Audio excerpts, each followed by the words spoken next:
Hanis adalah episode terbaru dari VIP of Indonesia yang kami hadirkan untuk Anda. Ikuti saya dan ikuti kisahnya.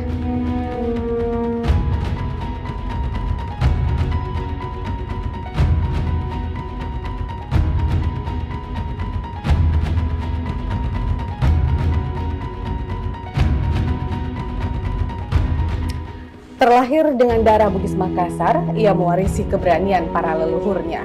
Keputusannya meninggalkan tanah kelahirannya membuat cahayanya kian berpendar di tanah rantau.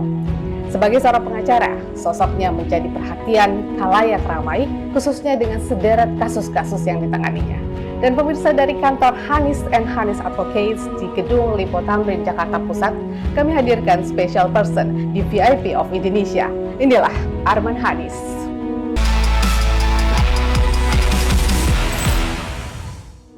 Halo Pak Arman, apa kabar? Baik, alhamdulillah. Sehat ya Pak ya? Sebelumnya selamat hari jadi ya Pak? Yes. Yang ke 50 tahun. 50 tahun. Tapi kok masih kayak 20 tahun ya Pak ya? Bukan kayak 49. Oh, bukan kayak 49, cuma beda setahun. Oke Pak. Nah ini kita kan sama-sama orang Makassar ya Pak ya, ngobrol-ngobrol sebelum kita membahas tentang gemerlap karir Bapak, ya, insya Allah akan terus begitu. Bapak lahir dan besar di Makassar, Pak. Mungkin bisa cerita sedikit kenangan masa kecil di Makassar yang masih Bapak ingat sampai saat ini. Saya lahir di Makassar tahun 73 ya. Tahun 73. Tahun 73, lahirnya di Makassar. Terus pada saat masa kecil, saya dirawat sama nenek saya. Nenek? Ya karena orang tua saya kan, bapak saya itu anaknya banyak ya. Saya aja anak ketujuh. Anak ketujuh? Totalnya berapa Pak? 8 bersaudara. 8 bersaudara, oke. Jadi waktu masih kecil-kecil, karena kakak saya juga masih kecil semua, jadi kita dibagi. Sebagian dirawat sama nenek, ya termasuk saya. Oke. Termasuk saya. Pada saat orang tua saya sudah pindah rumah, kita kumpul lagi sama-sama. Oke. Gitu. Berapa lama dirawat sama nenek itu kurang lebih berapa? Enggak lama, cuman sampai 2-3 tahun lah. 2-3 tahun. Kemudian Bapak bersekolah di Makassar juga ya Pak ya? Saya sudah TK, SD sampai kuliah. SD, SMP, SMA. Oke. Yang diinget dari masa sekolah itu yang di Semansa atau yang di Unhas ini Pak? Karena Bapak sangat identik banget dengan alumni Semansanya, tapi juga sangat apa ya, menjadi orang yang dielulukan lah di Fakultas Hukum Unhas ini. Kita masih menjadikan Bapak sebagai dan terus menjadikan Bapak sebagai tokoh di Fakultas Hukum Unhas. Ya kalau kenangan kan semuanya pasti ada ya. Mulai dari kalau SD ya kan kita masih kecil, masih anak-anak, jadi main aja kerja. SMP juga begitu. Teman-teman saya dari SD, SMP, SMA tuh masih sering silaturahim sama saya. Yang itu aja gitu ya Pak ya, sering. masih yang sama. Oke. Kalau SD, SMP itu sama orangnya. Kenapa sama? Karena kan dari PPSP IKIP namanya dulu. Jadi kita itu dari kelas 1 sampai kelas 5 SD. Terus masuk kelas 6 namanya, kelas 7. Nah, setelah itu barulah kelas 3 SMP, kelas 8. Nah, masuk SMA 1, ya teman baru lagi kan. Teman baru dan kuliah, teman baru, tapi sampai sekarang alhamdulillah kita masih silaturahim.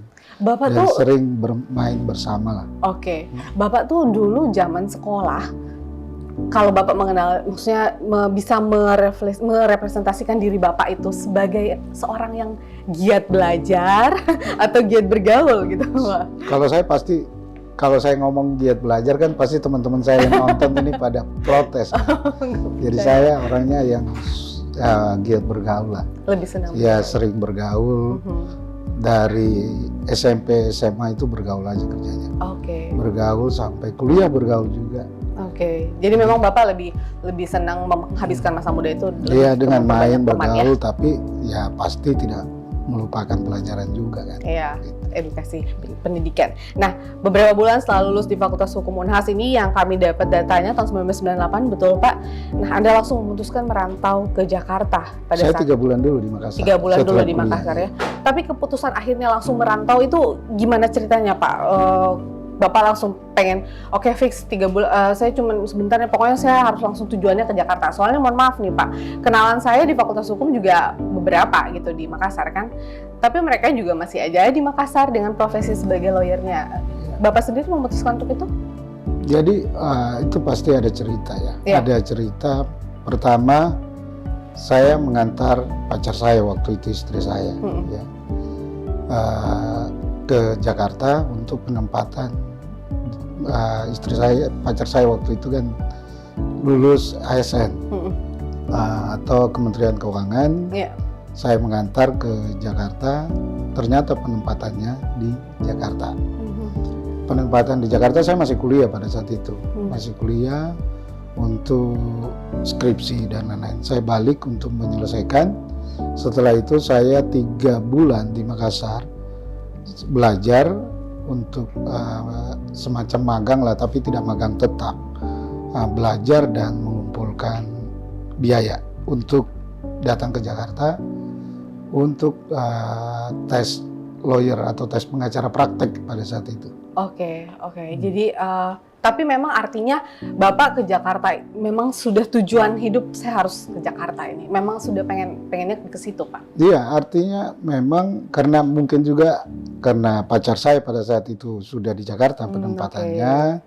Jadi judulnya Saya Mengejar harus Sang Kekasih lah ya. Saya harus ke Jakarta juga.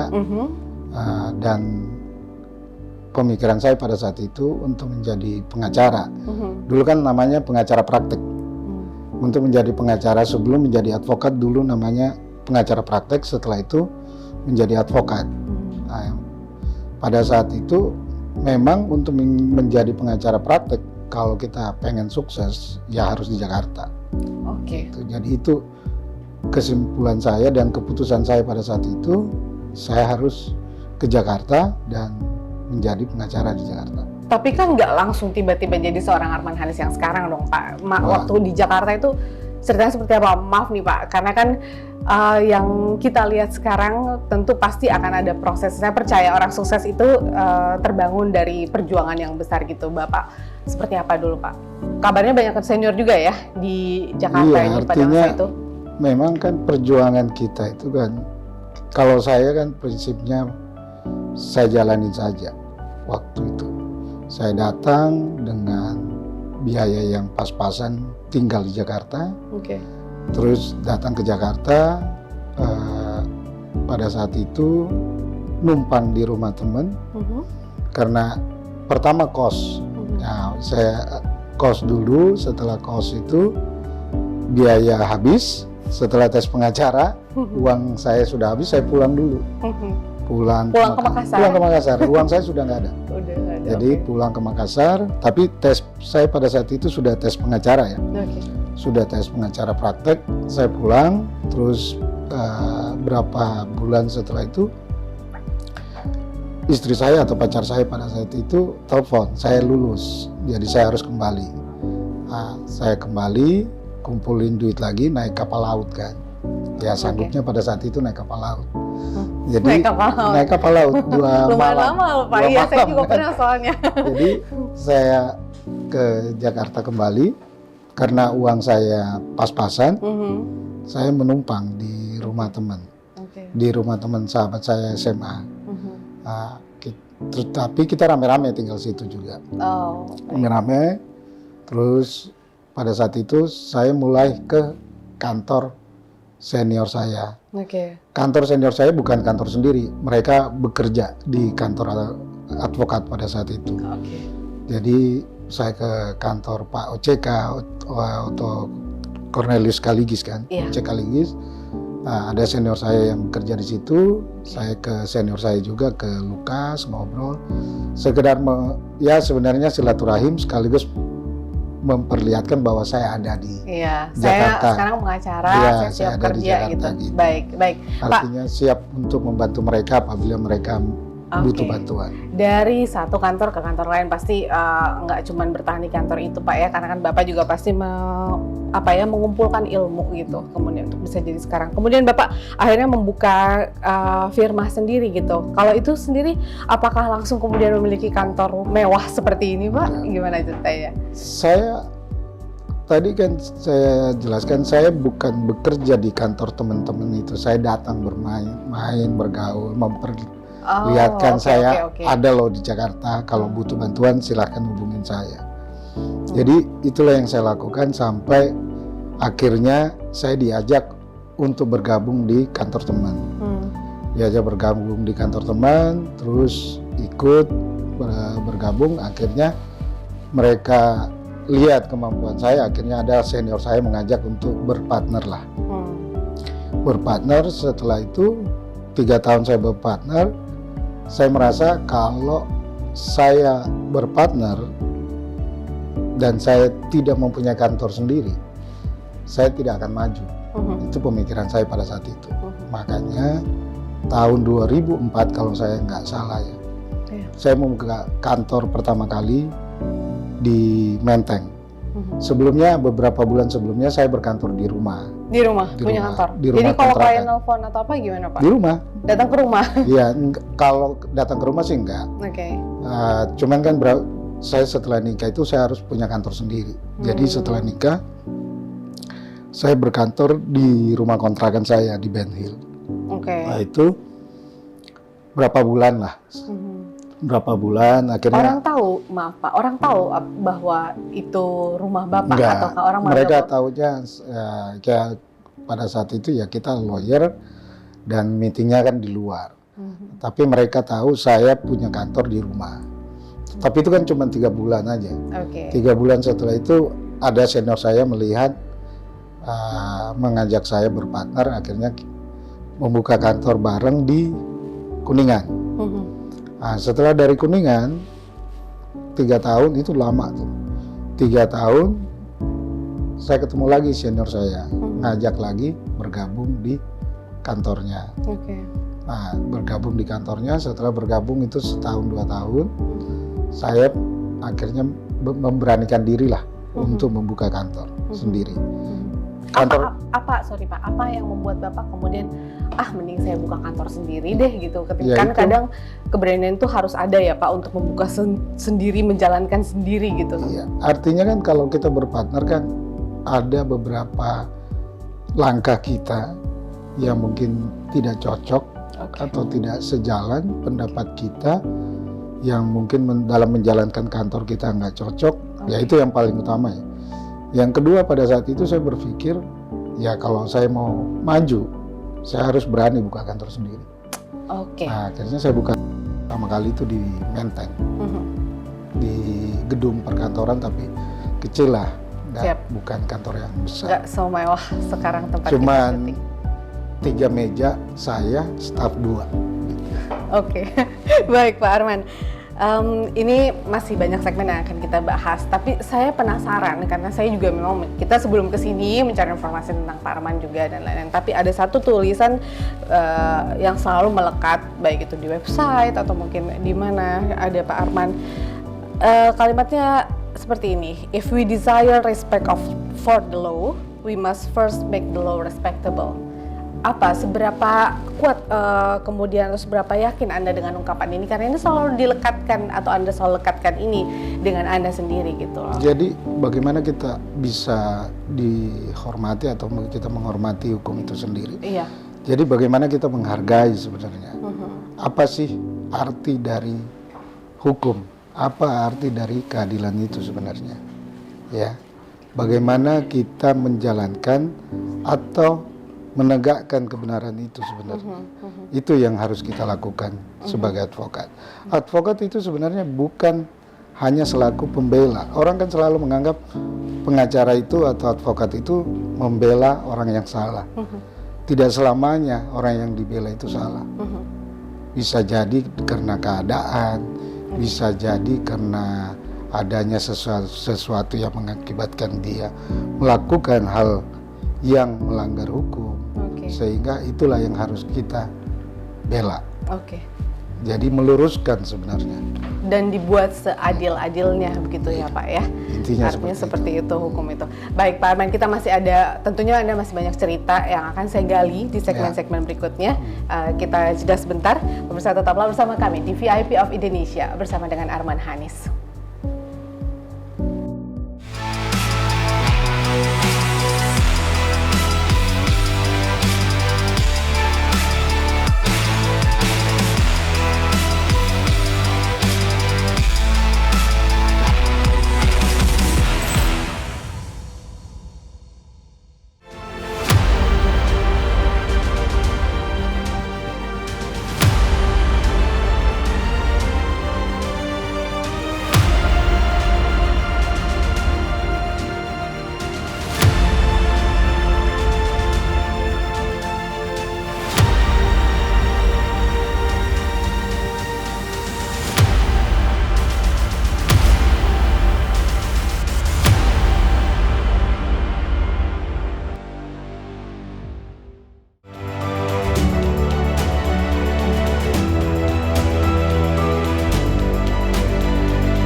bersama kami di VIP of Indonesia. Kita masih bersama dengan Pak Arman Hanis.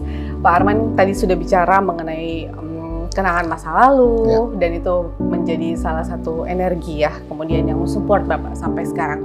Bapak sekarang seorang lawyer, nama Anda kian sering disebut. Saya nyetel channel A pasti Bapak, nyetel channel B pasti Bapak, dan itu terkait dengan kasus yang memang sedang marak saat ini. Tapi banyak kasus ya Pak, dan beragam. Ada tindak pidana korupsi, kemudian ada kasus pidana dan lain-lain. Itu pasti kita banyak tenaga dan pikiran Bapak. Bisa cerita Pak, capeknya jadi pengacara itu kayak gimana? Capek ya Pak? Kalau capek sih pasti capek ya. Cuman kan kalau kita menikmati suatu pekerjaan apa yang kita lakukan, saya rasa capek itu pasti hilang lah. Anda menikmatinya? Menikmati sebagai pengacara. Tapi kan kasus itu artinya tidak mungkin ya sebuah firma cuma 1 atau 2 kasus, banyak kasus gitu loh. Anda harus membaginya seperti apa kemudian dengan tim yang Anda punya sendiri?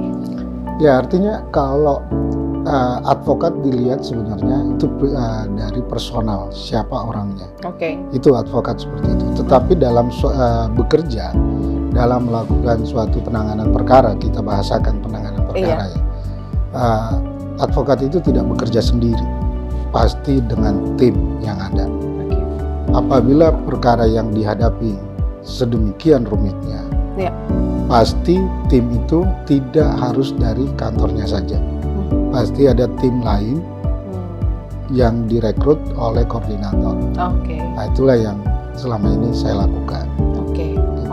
Pak, kita kalau bicara soal firma Bapak sendiri, sebenarnya karakter kasus seperti apa sih yang ada spesifikasi khusus nggak sih untuk Hanis & Hanis Advocates ini kemudian dalam menerima kasus, mencari kemudian yang rumit, yang berbeda, ataukah sama aja lah yang mana datang minta tolong gitu? Ada nggak sih pilihan-pilihan karakter kalau kasus? Soal pilihan sebenarnya tidak, itu kan terbentuk dengan sendirinya. Keahlian seseorang itu kan berdasarkan pengalaman. Ini menurut saya, pendapat saya pribadi. Jadi kalau saya pribadi selaku founder atau managing partner di sini, memang terbentuk dengan sendirinya bahwa saya lebih sering menangani perkara pidana.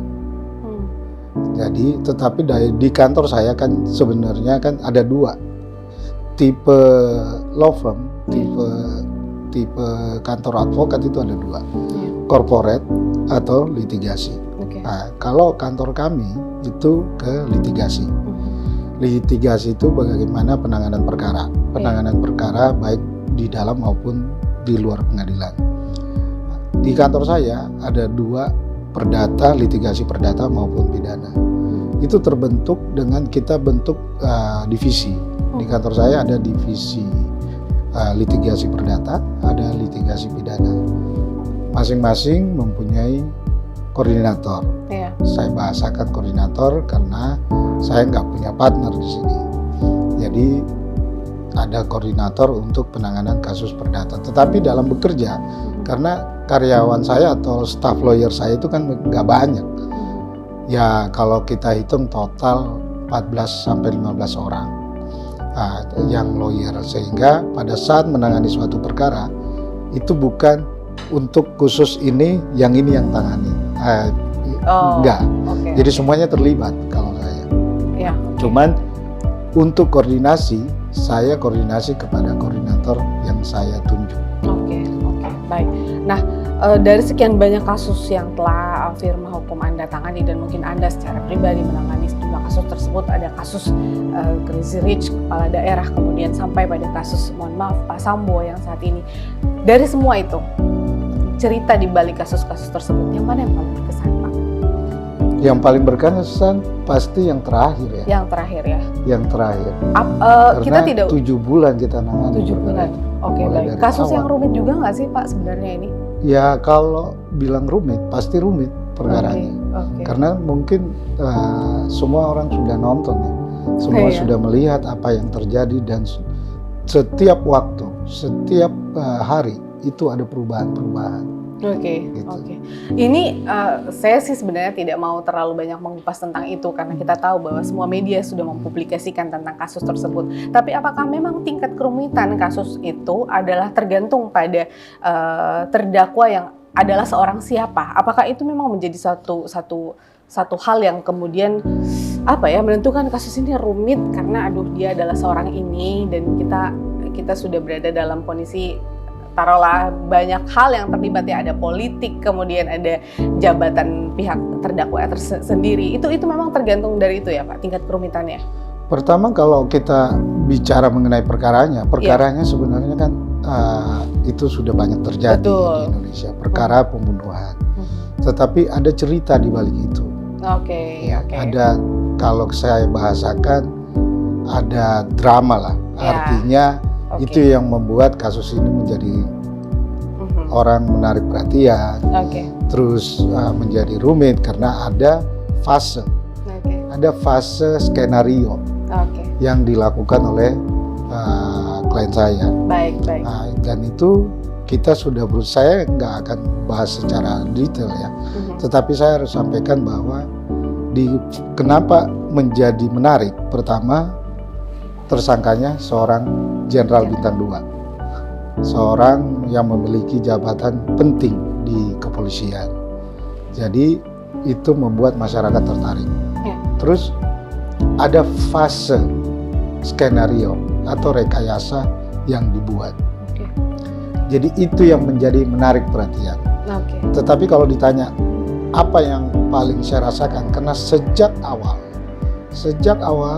saya sudah mengikuti dan banyak beberapa hal yang saya sampai saat ini belum mau berkomentar karena beberapa hal itu tidak sesuai dengan fakta yang ada. Yang orang nonton, yang orang beritakan itu sebenarnya nggak sesuai.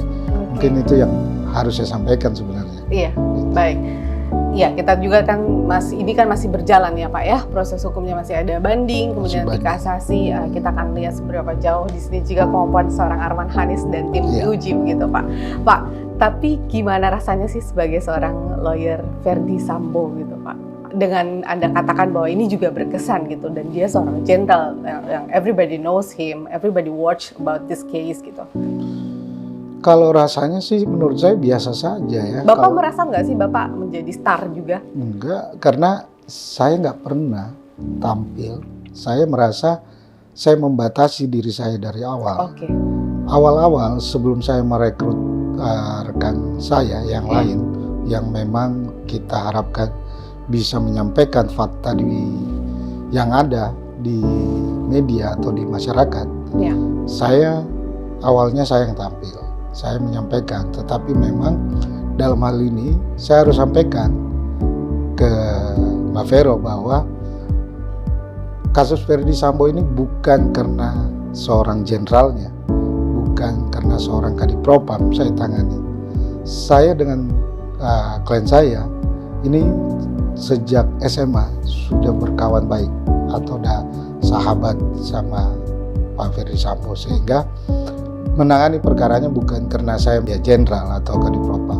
Sejak awal saya diminta datang, saya selalu ada di samping dia. Jadi saya mengetahui apa yang terjadi, saya mengetahui apa yang dilakukan oleh orang-orang terhadap dia, dan yang saya tidak ketahui rekayasa itu. Jadi apa yang terjadi pada saat dia menyampaikan faktanya sama seperti yang lain. Saya juga kaget, tapi sebagai seorang kawan, sebagai seorang advokat yang profesional, saya harus tetap mendampingi dia dan menyampaikan fakta yang sebenarnya saat itu di persidangan. Sekarang saya tahu kenapa itu berkesan. Karena dia adalah sahabat Bapak, kemudian juga bahwa memang ini sesuatu yang menarik menjadi sorotan. Kita tinggalkan soal Pak Ferry Sambo. Tentu memang bicara tentang Arman Hanis tidak akan lepas dari kasus tersebut karena ini masih berjalan, Pak. Tapi Anda memang sibuk banget ya, Pak ya. Kenapa saya katakan sibuk? Ya memang lawyer sibuk gitu, tapi Anda juga advokat, Anda juga masih kurator sampai sekarang? Masih kurator ya. Juga. Kemudian Anda juga sering atau kerap kali dikabarkan masih terlibat kegiatan alumni, baik itu di Semansa mungkin atau di kampus merah kita Unhas. Itu gimana membagi waktunya itu, Pak? Dan Bapak masih punya keinginan untuk terlibat di situ, Pak? Sebenarnya untuk kegiatan alumni saya sudah tidak aktif ya. Oke. Tapi memang setiap ada kegiatan yang besar saya ikut. Ikut artinya ikut sebagai yang untuk meramaikan, bertemu silaturahim sama teman-teman. Terkait juga dengan alumni Fakultas Hukum atau universitas, yaitu pada saat ada kegiatan besar saya juga ikut. Saya lupa juga Bapak mantan ketua DPC Pradi ya, Jakarta Pusat. Kemudian sekarang ketua AI pula. Ketua umum, ya. Tambah sibuk ya? Ya kalau sibuk pasti sibuk ya. Ada yang terbengkalai nggak sih Pak karena bervariasi tugasnya ya, meskipun ini masih dalam lingkup bidang yang sama gitu? Iya pasti, karena kan kita nggak bisa semuanya kita ini ya. Kenapa saya mengundurkan diri sebagai ketua DPC Pradi Jakarta Pusat? Karena kemarin terpilih di bulan Februari kalau nggak salah, saya terpilih sebagai ketua umum Asosiasi Advokat Indonesia yang munas di Makassar. Makassar ya? Iya. Terpilih sehingga saya harus mengundurkan diri sebagai ketua DPC Pradi Jakarta Pusat. Itu ya pertama karena memang selaku ketua umum tidak boleh rangkap jabatan. Yang kedua pasti terbengkalai juga kalau saya dua-duanya saya pegang. Nah, jadi harus memilih sebenarnya. Baik. Dan itu memang ada misi di dalamnya terkait dengan kebidangan Anda sebagai lawyer ataupun juga pengacara. Anda pernah berkomentar juga ingin mengembalikan profesi advokat ini betul-betul menjadi officium nobile ya, betul ya cara saya melafalkannya Pak, yaitu mulia dan terhormat. Bisa Anda jelaskan profesi ini memangnya orang melihatnya tidak mulia dan terhormat atau seperti apa Pak? Sebenarnya kan pertama yang harus dilakukan seorang advokat itu bagaimana dia menangani perkara. Mulia apa yang dia lakukan dan terhormat setelah apa yang dia kerjakan. Itu sebenarnya mulia dan terhormat. Misalnya begini, pada saat dia melakukan pekerjaannya ada konflik yang dia pada saat penanganan perkara itu ada konflik of interest, dia harus sampaikan. Yang itu yang pertama. Jadi pada saat penanganan perkara itu betul-betul kode etik seorang advokat harus dipegang. Bagaimana dia bertutur kata, bagaimana dia menyampaikan pendapatnya di depan masyarakat, itu harus betul-betul dijaga. Saya kasih contoh beberapa advokat. Kalau biasa kita nonton, pada saat dia preskon menyampaikan si A ini yang dia laporkan siapa, dia sebut bahasakan namanya orang siapa, dengan embel-embel dia pakaiin apalah ya, bahasa si A tukang ini, si B tukang ini, sebenarnya itu kan tidak terhormat menurut saya. Jadi bagaimana dia pada saat penanganan perkara itu menjaga kode etik, itu yang paling utama. Berarti itu sebuah kode etik ternyata ya, yang mana adalah dalam ilmu komunikasi pun memang itu ada kode etiknya juga begitu. Dan ya kita biasa lihat juga ada memang yang berbeda dengan seorang Arman Hanis dengan sejumlah lawyer lainnya tentang bagaimana berkomentar di media. Bapak juga memang lebih sedikit bicara tapi mungkin banyak bekerja kali Pak ya. Nah dari sekian tugas-tugas itu, dari sekian aktivitas itu, dan tentu Anda punya visi sebagai ketua AI pula, sebagai dalam menjalankan firma ini juga Anda pun melakukan hal yang sama, belum lagi Anda sekarang sedang berjuang, saya katakan seperti itu dengan sahabat Anda. Anda masih bisa senggang nggak? Masih bisa menikmati waktu senggang bersama keluarga? Bagaimana Anda menjalaninya seperti apa Pak? Ya itu kalau ditanya waktu senggang memang sekarang agak ini ya. Cuman memang kita selaku orang tua atau suami, waktu senggang itu kita usahakan di hari libur. Jadi misalnya hari Sabtu, ya bagaimana kita di rumah. Kalau memang harus jalan-jalan keluar, kita harus keluar. Hari Minggu juga seperti itu, tetapi ya itulah dimanfaatkan waktu sebaik-baiknya lah di hari libur itu. Which is itu memang masih Ya kadang juga hari Sabtu Minggu kadang ada meeting. Tetapi saya usahakan meeting saya selalu di tempat yang mallnya ada. Jadi saya kan bisa meeting, keluarga bisa jalan-jalan, lihat istri juga bisa jalan-jalan. Jadi tinggal mencari celah dan nyamannya buat Bapak dan keluarga meskipun masih harus bekerja ya Pak ya di akhir pekan. Baik Pak Arman, itu tentang Anda yang sekarang dan apa yang Anda kerjakan sekarang dan bagaimana Anda menikmati dan menjalaninya. Kita akan bicara soal bagaimana masa depan Anda. Anda tentu sebagai seorang yang dikenal sebagai tokoh punya mimpi. Anda seorang yang visioner pastinya. Apa yang akan Anda lakukan atau apa yang ingin Anda lakukan di masa depan. Kita akan bahas di segmen berikutnya. Pemirsa tetaplah bersama kami di VIP of Indonesia.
Anda masih bersama kami di VIP of Indonesia. Kami masih bersama dengan narasumber kami, Bapak Arman Hanis. Pak Arman, kita bicara tentang masa depan. Bicara masa depan, mimpi, harapan pastinya ada gitu. Anda sudah, memang keinginannya menjadi pengacara itu sudah terwujud lah, bisa kita katakan seperti itu. Meskipun ada target, ya tapi Anda sudah bisa atau sudah diakui sebagai seorang pengacara oleh publik gitu. Ada mimpi lain Pak yang belum terwujud? Mimpi lain? Nanti masuk surga. Amin. Kalau itu mimpi saya juga Pak. Mimpi kita semua ya Pak ya. Sesederhana itu Pak. Artinya Bapak, well at least saya udah jadi lawyer gitu ya. Udah, saya nggak punya. Sebenarnya kan mimpi menjadi advokat itu kan masih jauh. Iya. Saya merasa belum bisa menganggap diri saya sebagai advokat atau advokat yang sukses. Sebelum mencapai itu, ya sampai sekarang saya merasa belum mencapai itu. Jadi cita-cita saya menjadi advokat yang sukses. Advokat yang sukses masih ya? Itu. Dengan level atau parameter yang dari apa yang Pak Arman lihat begitu. Nah, tapi loh Pak, nama Anda ini pernah masuk dalam sejumlah nama tokoh yang digadang-gadang oleh petinggi partai dan juga tokoh masyarakat sebagai calon wali kota pula Pak, Kota Makassar Pak. Bapak nggak tertarik? Enggak. Beneran Pak? Menurut Anda pemimpin itu apa, Pak? Sebelum kita lebih jauh membahas tentang ketertarikan Anda di politik. Kalau pemimpin kan sebenarnya bagaimana dia mensejahterakan rakyatnya kan. Oke. Masyarakat yang dipimpinnya menjadi sejahtera, tidak kekurangan, atau bisa makan lah paling tidak, ya kan? Bisa makan, bisa mendapatkan penghidupan yang layak. Sebenarnya pemimpin seperti itu harusnya, kalau menurut saya. Dan Bapak merasa bahwa itu sulit? Ya, kalau situasi seperti saat ini, saya rasa saat ini masih sulit untuk pemimpin. Ya, kita bisa lihatlah bagaimana seorang kepala daerah yang ada kan. Oke. Kita bisa nilai sendiri. Saya nggak mungkin mau. Itu menarik tapi Pak. Saya agak kejar sedikit, mungkin Pak Arman menangani sejumlah kasus tipikor, which is itu memang melibatkan sejumlah kepala daerah. Kalau kita kembali bahwa konsep ataupun juga prinsip Bapak tentang satu hukum dan keadilan, maka kita juga tidak bisa katakan di sini bahwa dia bersalah atau tidak gitu kan, tapi itu berdasarkan proses peradilan yang berjalan. Namun Bapak melihat kepala daerah kita berarti masih belum banyak yang bisa kerja becus ya Pak ya, sampai harus terlibat dengan. Sebenarnya ada beberapa kepala daerah sudah bekerja dengan baik. Iya. Kenapa kalau kita bicara soal kenapa dia melakukan korupsi, sebenarnya kan juga bukan karena keinginan dia untuk melakukan korupsi itu. Oke. Ya. Dia ada beberapa kepala daerah, kalau saya ngobrol sama mereka minta perbaikan di suatu daerahnya dia, bagaimana dia meminta seorang atau pengusaha untuk pada saat memenangkan tender itu bisa menjalankan pekerjaannya dengan baik, dia kualitasnya juga dengan dia minta dijaga. Tetapi pada saat pengusaha itu mendapatkan pekerjaan, dia memberikan apresiasi kepada kepala daerah.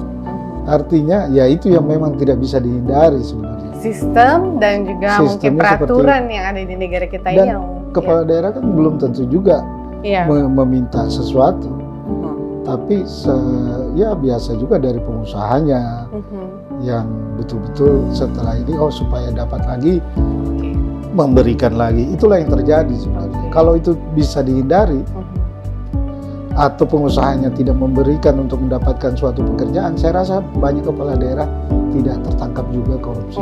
Jadi memang mereka terjebak dalam situasi dan hubungan ya, karena seperti ya, itu Pak. Dan ada kepala daerah setelah diberikan ya menikmati hal seperti itu. Tetapi perlu diingat ada beberapa kepala daerah malah pada saat pekerjaan dilakukan oleh suatu pengusaha, ada beberapa kepala daerah itu betul-betul menjaga kualitas pekerjaan yang dilakukan pengusaha itu. Untuk apa?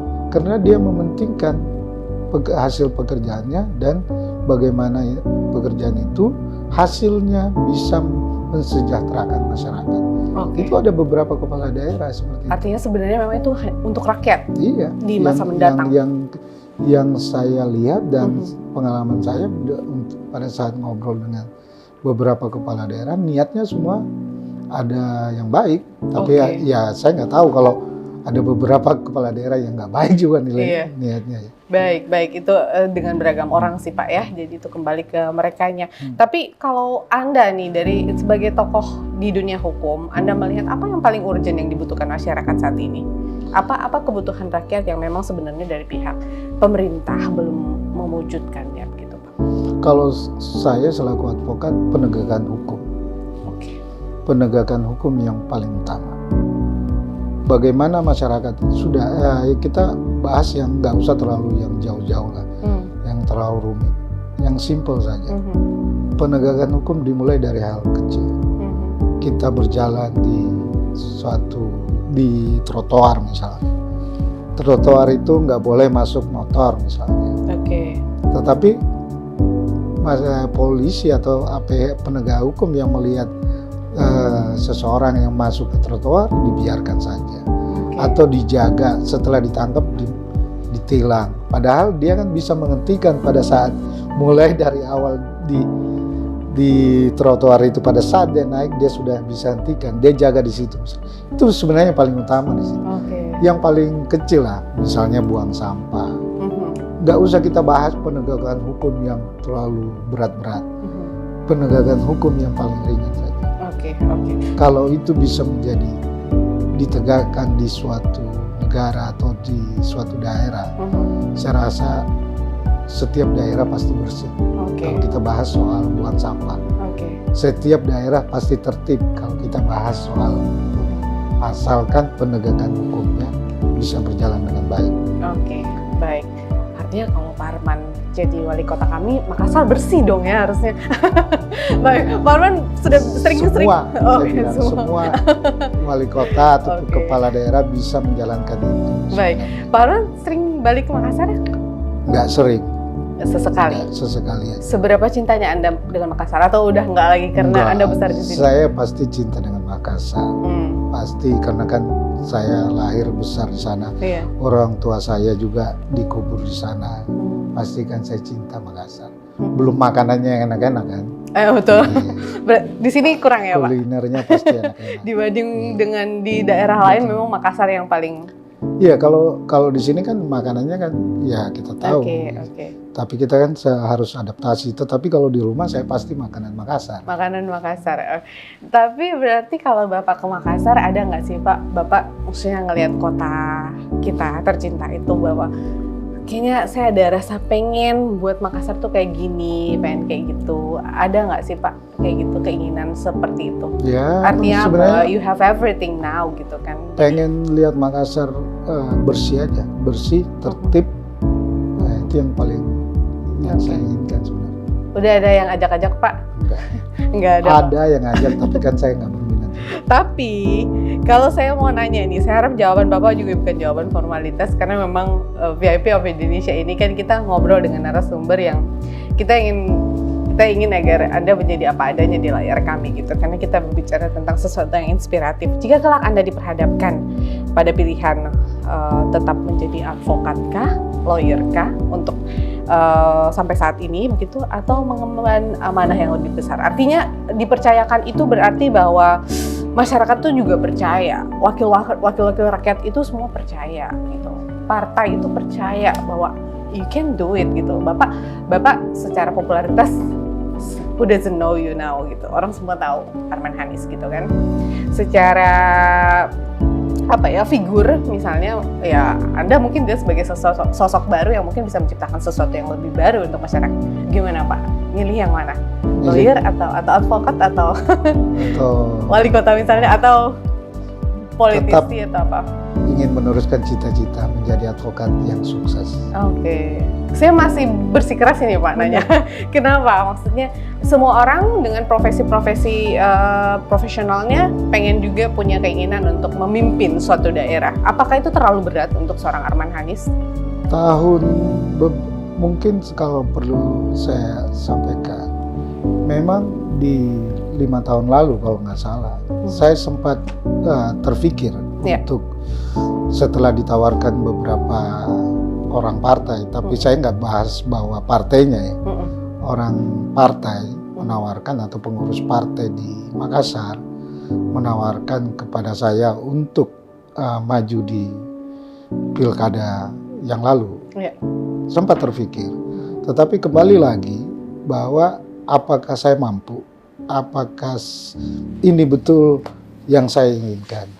Ternyata setelah saya merenung, setelah saya ini bahwa ternyata bukan itu yang saya inginkan. Yang saya inginkan tetap ingin menjadi ya, saya sebagai seorang advokat yang sukses.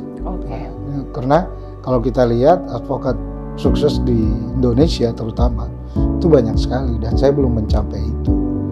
Gitu. Saya merasa juga, ya? Masih jauh di bawah mereka. Tapi dorongan keluarga nggak ada ya Pak?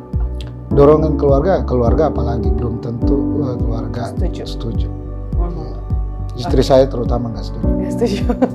Baik Pak, terakhir ini mungkin ya, apa harapan Bapak untuk perkembangan kemajuan negara kita? Mungkin Anda seorang praktisi hukum gitu, Anda tadi juga bicara soal agar masyarakat itu bisa mendapatkan penanganan hukum yang baik dan lain-lain gitu. Tapi untuk yang lebih besarnya, skala besarnya, apa yang Anda harapkan dari negara kita ke depan? Tahun ini juga merupakan tahun yang sangat penting ya Pak ya, agendanya sampai tahun depan gitu. Dari seorang Arman Hanis berharap seorang pemimpin seperti apa? Saya berharap nanti ini kalau kita bahas kan ini sudah mulai tahun politik ya. ya betul-betul pemimpin yang menjalankan amanah yang kita berikan, betul-betul menjalankan bagaimana membuat bangsa ini atau negara kita ini menjadi maju dan paling utama tidak dipandang sebelah mata oleh negara lain. Gitu.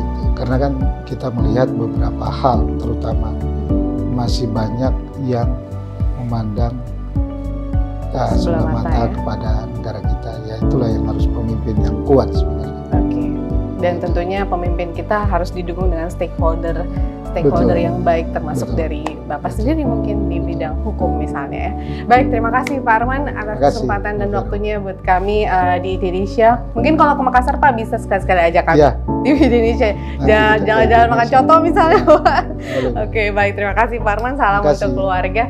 Dan pemirsa, demikianlah perbincangan kami dengan Arman Hanis di Story of Arman Hanis di VIP of Indonesia. Jangan lewatkan tayangan kami, saksikan kami di www.indonesia.id dan juga YouTube kami VIP of Indonesia dan juga Indonesia ID. Saya Veronica Moniaga, pamit undur diri. Sampai jumpa.